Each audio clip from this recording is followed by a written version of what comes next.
তো লৈ আনিছোঁ ক্ৰিকেটিং ৱৰ্ল্ডৰ বহুকেইটা খবৰ। ভিডিঅ'টো স্কিপ নকৰিব, শেষলৈ চাব। বহুতকেইটা খবৰ আছে। ইণ্ডিয়া জিম্বাবৱেৰ ফাৰ্ষ্ট T20ৰ কথা পাতিম। তাৰপিছত কথা পাতিম এছএছৰ বিষয়ে, এছএছ 2027 আৰু WTC ফাইনেলৰ বিষয়েও কথা পাতিম। গতিকে ভিডিঅ'টো আপোনালোকে শেষলৈ চাব, স্কিপ নকৰিব। তো যোৱাকালি ইণ্ডিয়া ভাৰ্চেছ জিম্বাবৱেৰ যি ফাৰ্ষ্ট T20 মেটচ আছিল, আমি সকলোৱে জানো যে ইণ্ডিয়া মেটচখন জিকিছে, 7 উইকেটত ইণ্ডিয়াই জিকিছে। আৰু এই মেটচখনৰ অলপ মই যদি কথা কওঁ, প্ৰথমতে জিম্বাবৱে বেটিং কৰিছিলে আৰু 125 ৰান বনাইছিল 7টা উইকেট হেৰুৱাই তেওঁলোকে। আৰু তেওঁলোকৰ যদি মেডেবেৰে 39 ৰানছ বনাই টপ স্ক'ৰাৰ, 50 মাৰিব নোৱাৰে এজনো। আৰু আমাৰ বলাৰৰ পাৰফৰ্মেঞ্চ কালি ভাল হৈছে। মই যদি কওঁ স্পেচিয়েলি মায়াংক যাদৱক মই কৈছিলোঁ যে মায়াংক যাদৱে ফাইনেলি খেলিব, আমাৰ যি স্পীড ষ্টাৰ মায়াংক যাদৱ আছে। তাৰ উপৰিও মই কৈছিলোঁ অশোক শৰ্মাই খেলিব, কিন্তু অশোক শৰ্মা কালি উইকেটলেছ যায়। অশোক শৰ্মাৰো স্পীড আছে, 147 এনেকুৱা মাৰে অশোক শৰ্মাই। তাৰপিছত প্ৰিন্স যাদৱ আৰু এটা নাম ল'ব লাগিব, মায়াংক যাদৱৰ পিছত আমাৰ প্ৰিন্স যাদৱ, দুটা যাদৱ ব্ৰাদাৰ্ছ। তো প্ৰিন্স যাদৱেও 2টা উইকেট লয়।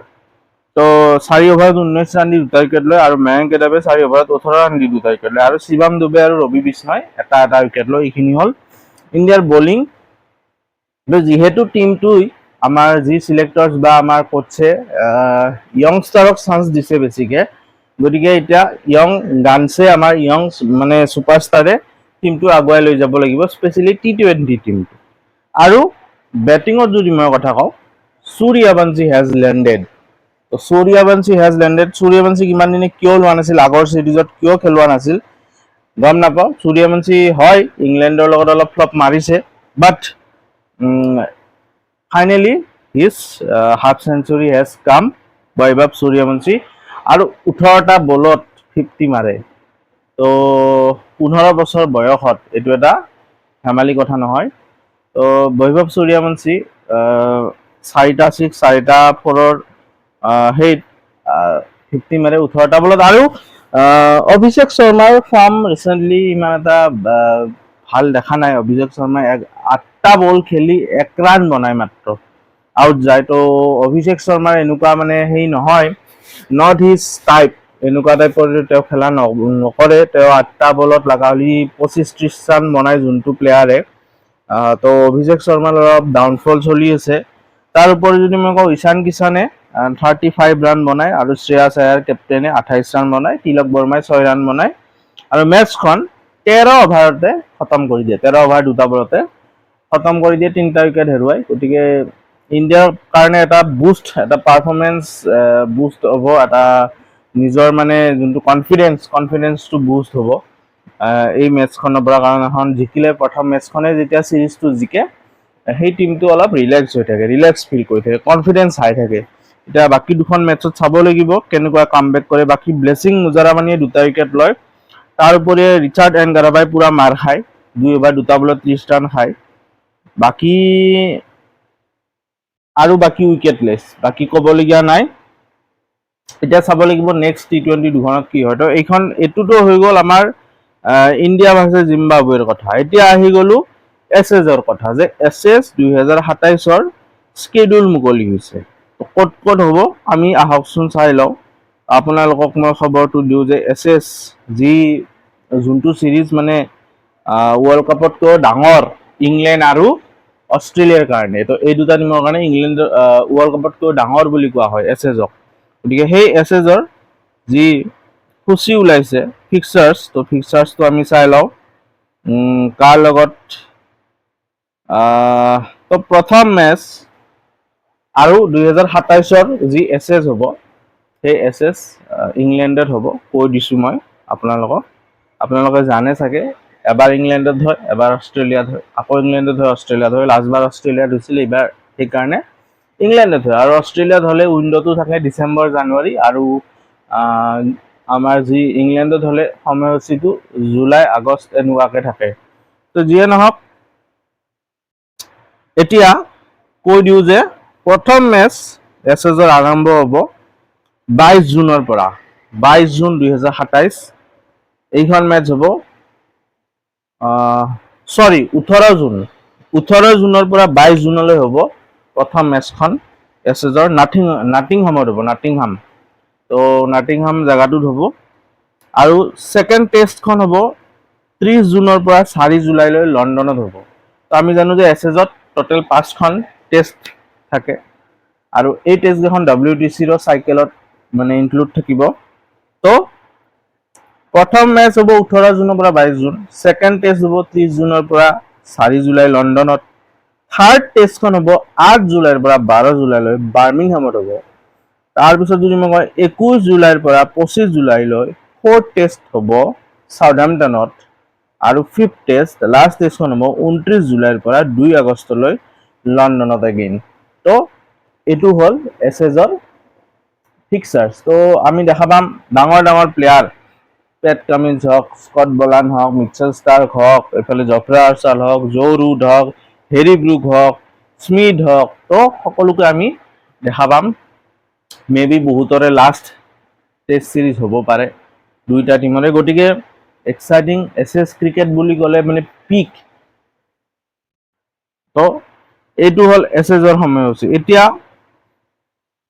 WTC ফাইনেলত এটা নিউজ আহি পৰিছে যে WTC ফাইনেল ক'ত হ'ব। আমি জানো যে WTC যি 2 বছৰৰ মূৰে মূৰে চাইকেল এটা ৰিপিট হয়। প্ৰথম যি 2023 চনত হৈছিলে, নিউজিলেণ্ড উইনাৰ হৈছিলে ইণ্ডিয়াৰ লগত, 2021 হৈছিলে সেইটো, ইণ্ডিয়া ভাৰ্চেছ নিউজিলেণ্ড।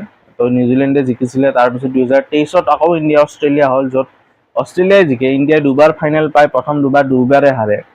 তাৰপিছত 2025 দেখিছোঁ আমি চাউথ আফ্ৰিকা ভাৰ্চেছ অষ্ট্ৰেলিয়া হয়, য'ত চাউথ আফ্ৰিকাই জিকে।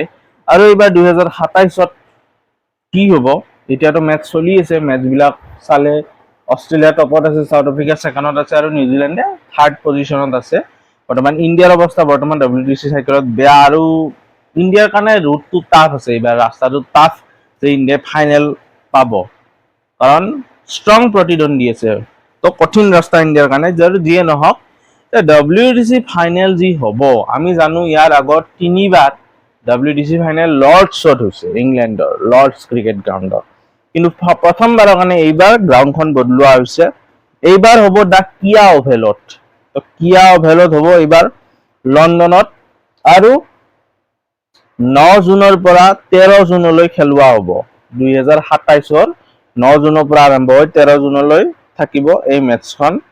এতিয়া কোন দুটা টিমে, যোন টপ দুটা টিমে WTC পইণ্টছ টেবুলত ফিনিছ কৰে, সেই দুটা টিমেই খেলিব।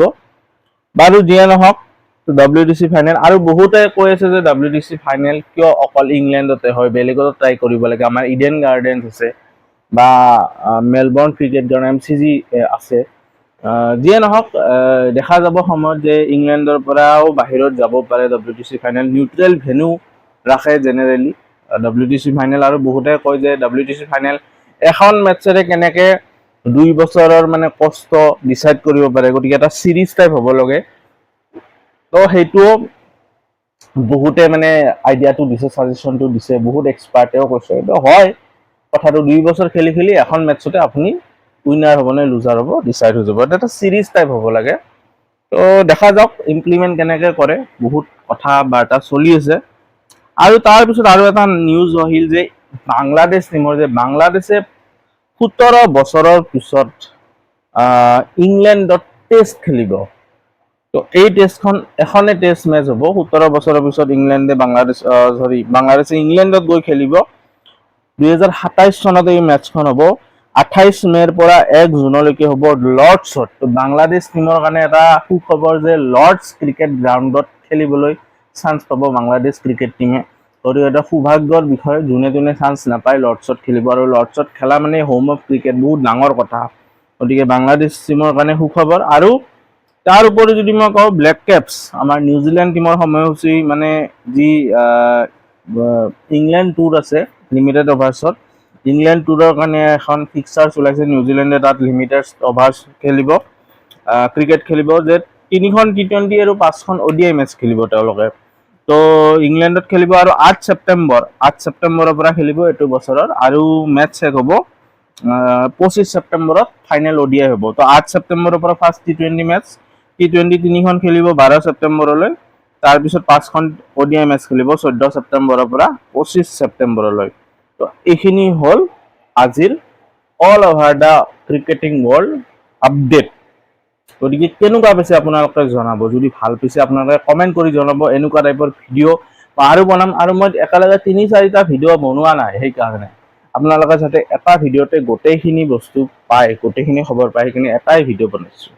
গতিকে ভিডিঅ'টো শেষলৈ যদি চাইছে আপোনালোকে লাইক কৰি দিব, শ্বেয়াৰ কৰি দিব ভিডিঅ'টো বন্ধুবৰ্গৰ লগত, কাৰণ ক্ৰিকেটৰ নিউজ আপডেট বহুত কম অসমীয়াত। আৰু চাই থাকিব এইটো চেনেল ক্ৰিকেট আড্ডা আছাম। তেতিয়ালৈ আহিছোঁ আন এটা ভিডিঅ' লৈ আনিম। Bye bye.